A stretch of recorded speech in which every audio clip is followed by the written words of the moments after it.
Halife.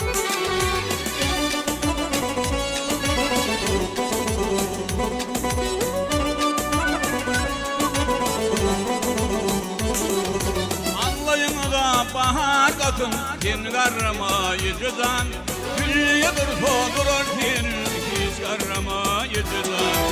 Anlayın da bahar katın kin karramayı cüzan Gülye durur kin hiç karramayı cüzan Kestir dağdan karrani Kestir bağdan karrani Arrafak beni karrani Seni karramayı cüzan Yedizan saniyecim kin karrama yedizan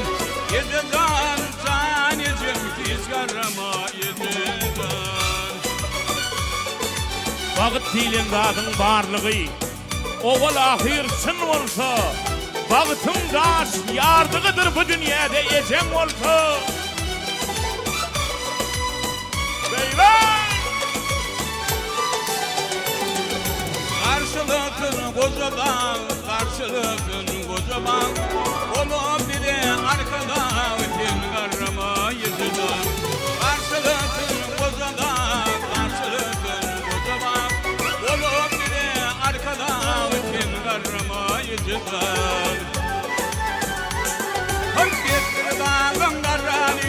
kestir bağın karrani Karrafan beni karrani, kin karrama yedizan Yedizan saniyecim kin karrama yedizan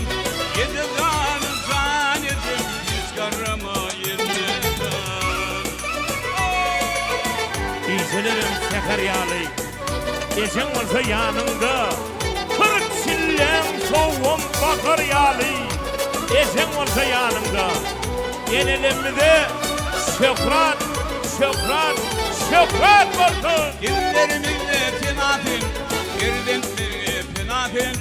Teklifimde yenetin, yok karrama yedizan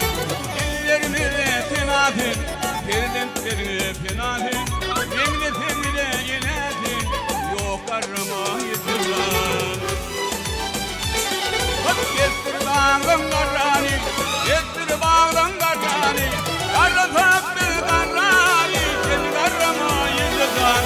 Yedizan saniyecim kin karrama yedizan Yedizan saniyecim kiz karrama yedizan Yedizan saniyecim kin karrama yedizan Yedizan saniyecim kiz karrama yedizan Kin karrama yedizan kiz karrama yedizan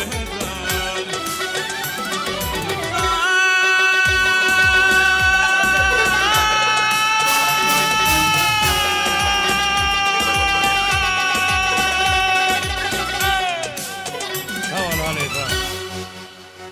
Ömrün olsun Halife.